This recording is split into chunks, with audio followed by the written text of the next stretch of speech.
The U.S. National Register of Historic Places classifies its listings by various types of properties. Listed properties generally fall into one of 5 categories, though there are special considerations for other types of properties which do not fit into these 5 broad categories or fit into more specialized subcategories. The 5 general categories for NRHP properties are building, structure, object, site, and district. General categories. Listed properties generally fall into one of 5 categories, though there are special considerations for other types of properties which do not fit into these 5 broad categories or fit into more specialized subcategories. The 5 general categories for NRHP properties are building, structure, object, site, and district. When multiple like properties are submitted as a group and listed together, they are known as a multiple property submission. Buildings, as defined by the National Register, are structures intended to shelter some sort of human activity. Examples include a house, barn, hotel, church, or similar construction. The term building, as in outbuilding, can be used to refer to historically and functionally related units, such as a courthouse and a jail, or a barn and a house. Buildings included on the National Register of Historic Places must have all of the basic structural elements as parts of buildings, such as aisles and wings. Interiors of facades are not independently eligible for the National Register. As such, the whole building is considered during the nomination and its significant features must be identified. If a nominated building has lost any of its basic structural elements, it is considered a ruin and categorized as a site. Historic districts. The National Register of Historic Places defines a historic district per U.S. federal law, last revised in 2004.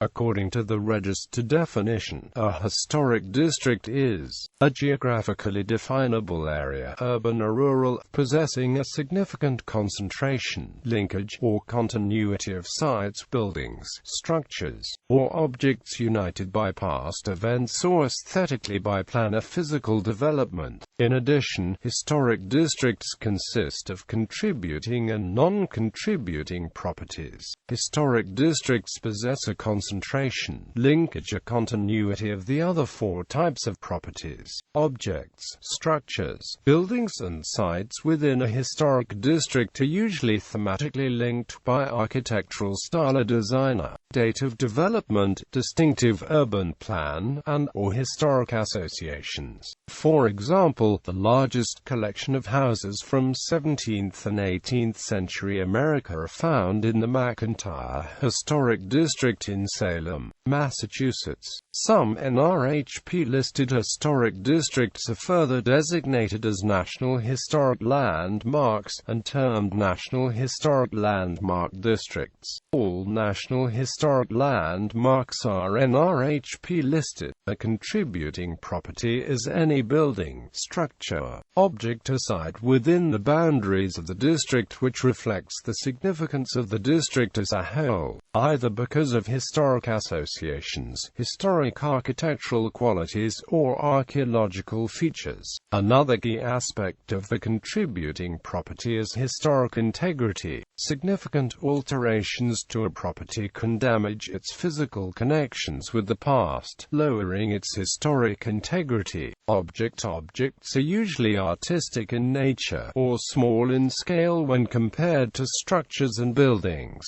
Though objects may be movable, they are generally associated with a specific setting or environment. Examples of objects include monuments, sculptures, and fountains. Objects considered for inclusion on the NRHP, whether individually or as part of districts, should be designed for a specific location. Objects such as transportable sculpture, furniture, and other decorative arts that lack a specific place are discouraged. Fixed outdoor sculpture, an example of public art, is appropriate for inclusion on the register. The setting of an object is important in relation to the register.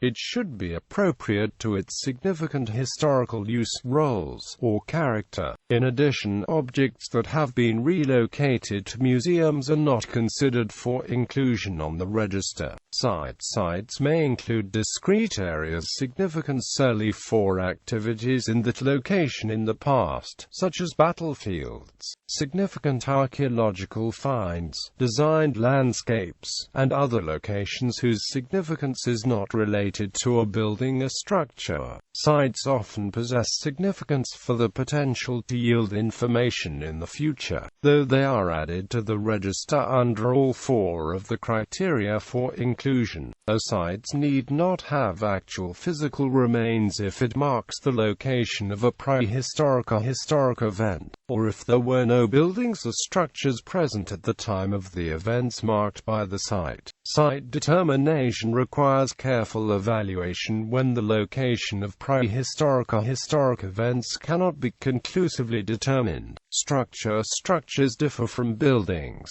in that they are functional constructions meant to be used for purposes other than sheltering human activity. Examples include an aircraft, a ship, a grain elevator, a gazebo, and a bridge. The criteria of significance are applied to nominated structures in much the same fashion as they are for buildings. The basic structural elements must all be intact. No individual parts of the structure are eligible for separate inclusion on the NRHP. An example would be a truss bridge being considered for inclusion. Said truss bridge is composed of metal, a wooden truss, abutments and supporting piers. For the property to be considered eligible for the register, all of these elements must be extant. Structures that have lost the historic configuration or pattern of organization through demolition or deterioration, much like buildings, are considered ruins and classified as sites.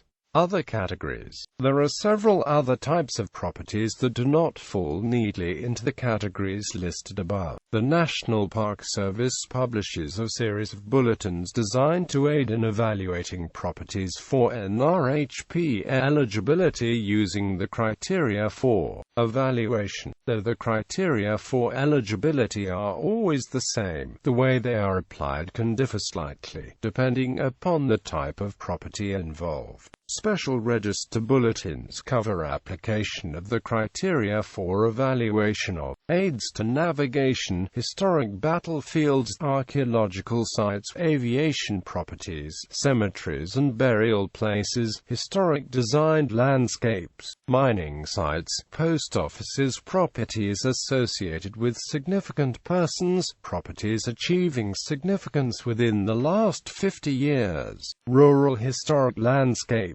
traditional cultural properties, and vessels and shipwrecks.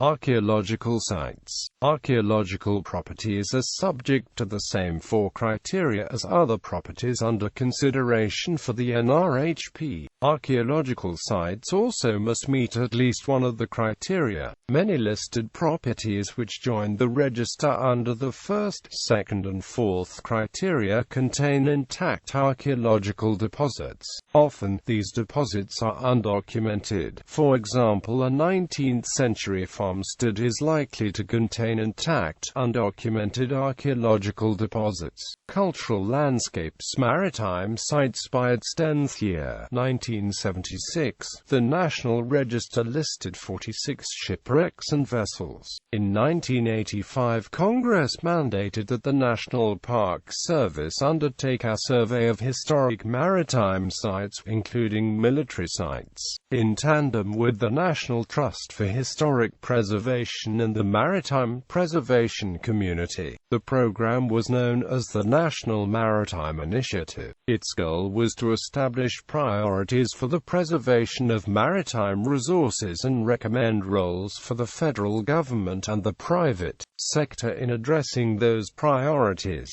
The program identified 8 categories to which the known maritime resources of the United States would be classified.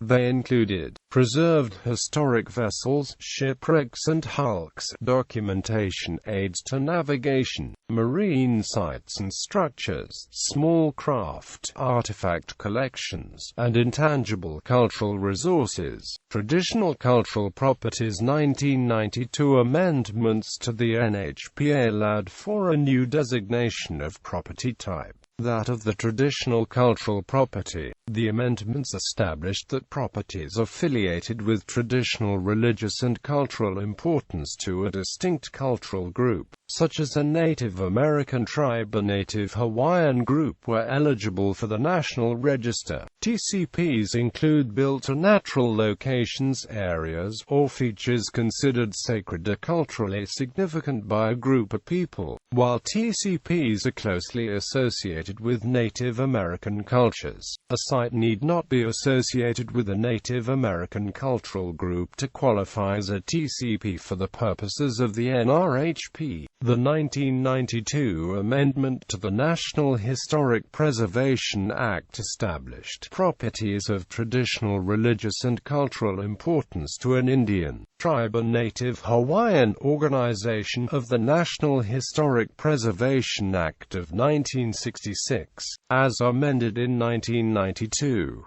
Thus, Congress established this classification expressly for Native American tribes and Native Hawaiian organizations. The amendment was clear and explicit, and it did not say anything about any other cultural groups or entities. Also, the term traditional cultural property is a widely used, but non-legal term coined by agency people. It was never codified or sanctioned by Congress, and it cannot be found in any law or regulation. The agency-invented term traditional cultural property is commonly used as a substitute for the actual terminology in the 1992 amendment, but it has also been appropriated for places that have nothing whatsoever to do with Native Americans or Native Hawaiians, like the Native American Graves Protection and Repatriation Act, and many other laws and executive orders that have been enacted to protect Native American rights specifically. The 1992 amendment to the National Historic Preservation Act was passed expressly on behalf of Native American tribes and Native Hawaiian organizations, and that is its only legally recognized purpose.